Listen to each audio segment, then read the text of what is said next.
podemos dizer, principiológica, né? Era uma concepção de espaço público enquanto universidade, em que poderia haver um trânsito de pessoas e uma possibilidade de usufruir desse espaço diferenciada do que é, por exemplo, a Secretaria de Planejamento do Estado ou da Prefeitura.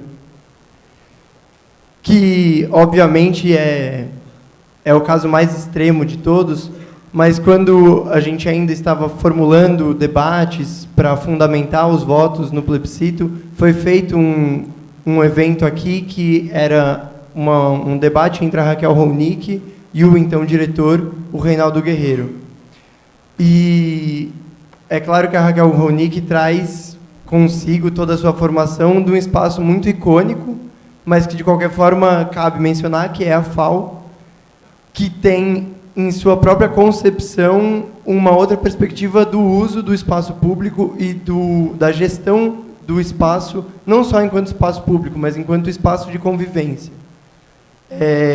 A questão dos alunos principal, quando foi colocada, era justamente pontuar o porquê que alguns espaços podem seguir tendo essa concepção democrática de uso e de uma certa soberania da convivência sobre um controle mais estrito das pessoas que frequentam ou não, enquanto outros optam, como segurança, por um modelo de restrição daqueles que frequentam e buscam cercear o uso de modo geral. No final das contas, o que fez com que as catracas não fossem implementadas naquele momento não foi esse debate.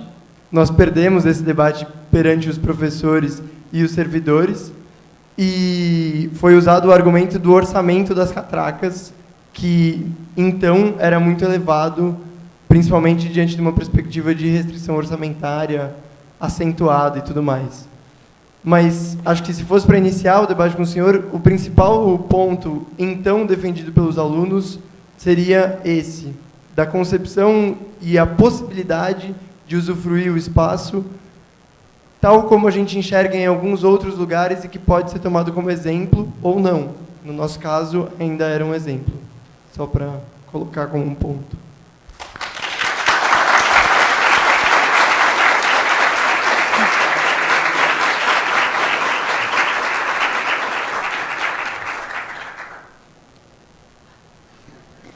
Não estou discutindo, eu só queria saber. Então, agora a gente pode abrir para perguntas da plateia. A gente vai fazer 3 perguntas e depois o senhor responde e depois a gente faz mais 3 perguntas. Não, fazemos 3 e encerramos, pelo amor de Deus. Então tá bom, então só 3. Já. Não, eu posso voltar outra vez no futuro, não se preocupem com isso. Tá bom. É que chega uma hora que começa a ficar esgotado o debate, né? E a gente fica cansado, etc.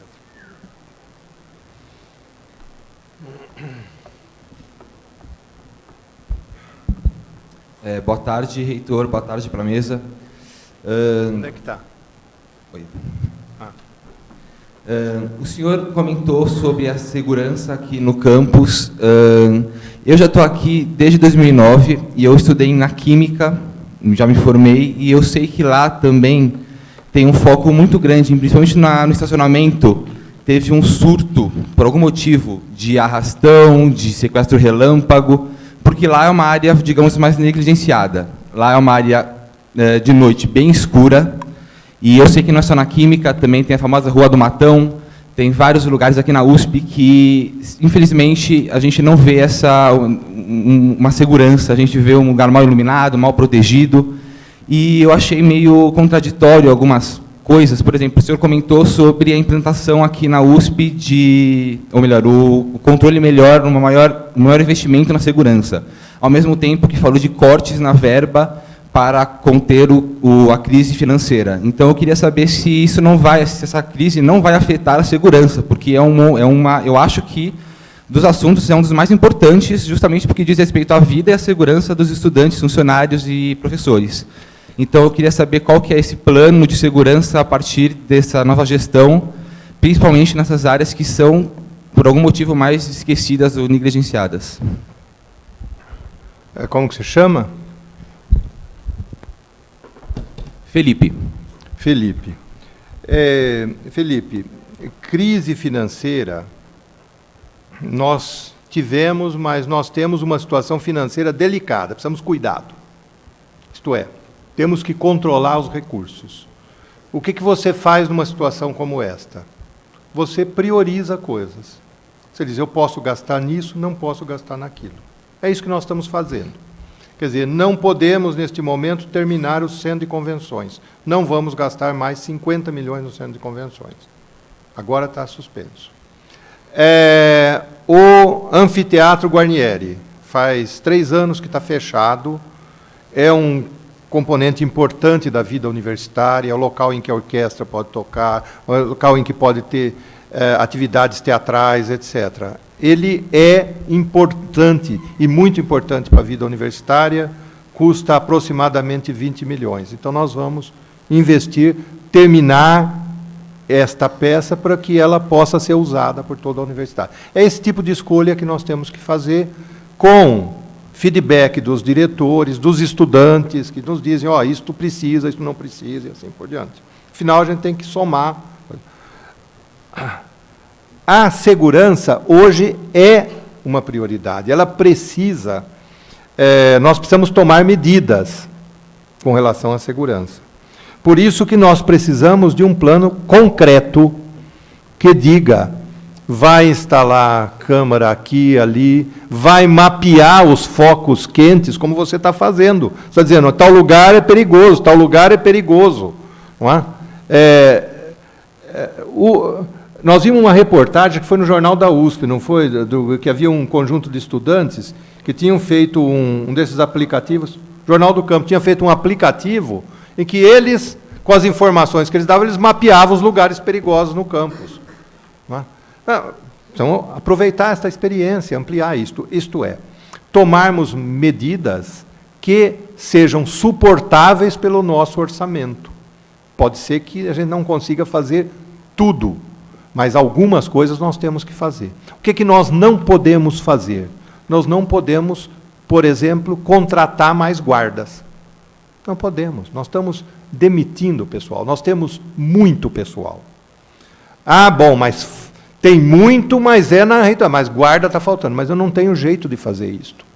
Quer dizer, alguém contratou, e agora, para que eu possa demitir, eu não posso contratar em seguida. Legalmente, eu vou ficar impedido. Isto é, nós temos que reduzir o quadro e não podemos contratar mais servidores. Então, nós temos que tomar alguma solução que não envolva contratação de guarda própria. Nós temos contratos terceirizados que precisarão ser reestudados, está certo? E, do meu ponto de vista, temos, junto com a Polícia Militar, tratarmos de um plano de policiamento comunitário. Isto é, um plano em que a comunidade participa ativamente para mapear, ajudar a definir ações, em que momento, em que local que a polícia deve estar presente e assim por diante. É isto. Mas temos sim que fazer restrições de recursos, de gastos, mas eu acho que esta é uma finalidade para a qual nós precisamos, nesse momento, gastar algum dinheiro. Tá? Claro.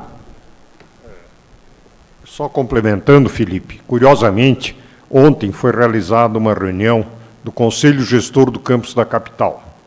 E um dos temas que foi bastante debatido, apresentado pela área de tecnologia de informação aqui da Universidade de São Paulo, é um sistema de monitoria feito por câmeras na parte externa de cada uma das unidades. Ou seja, na área em que a gente transita, Rua do Matão, por exemplo, que você mencionou, tudo isso terá câmeras de alta qualidade, com monitores que serão acompanhados por pessoal especializado.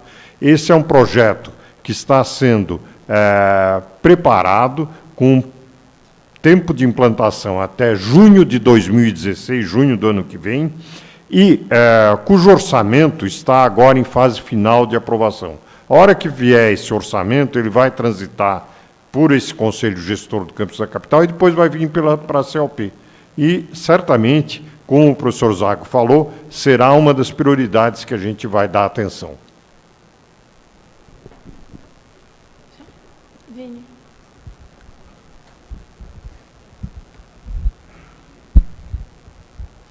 Oi, eu sou a Joyce, eu sou aluna aqui da Fé e sou do coletivo Feminista Histéricas, que é o coletivo aqui da Fé.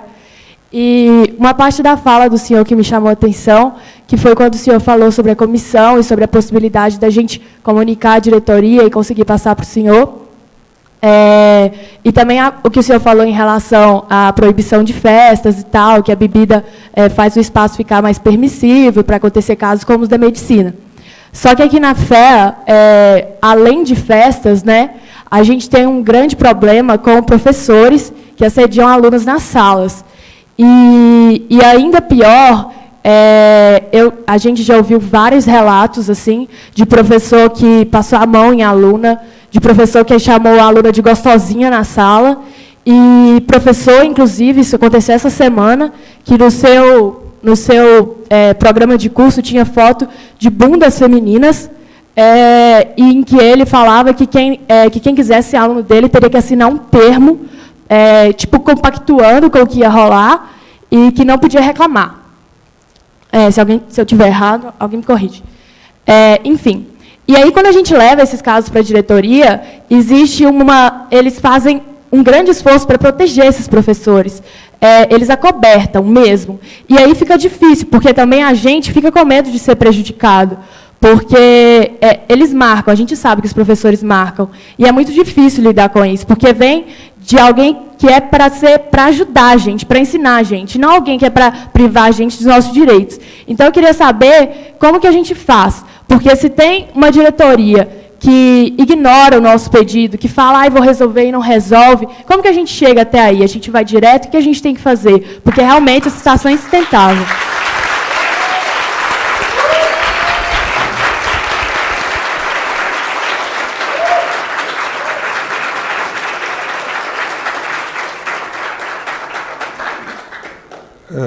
Joyce,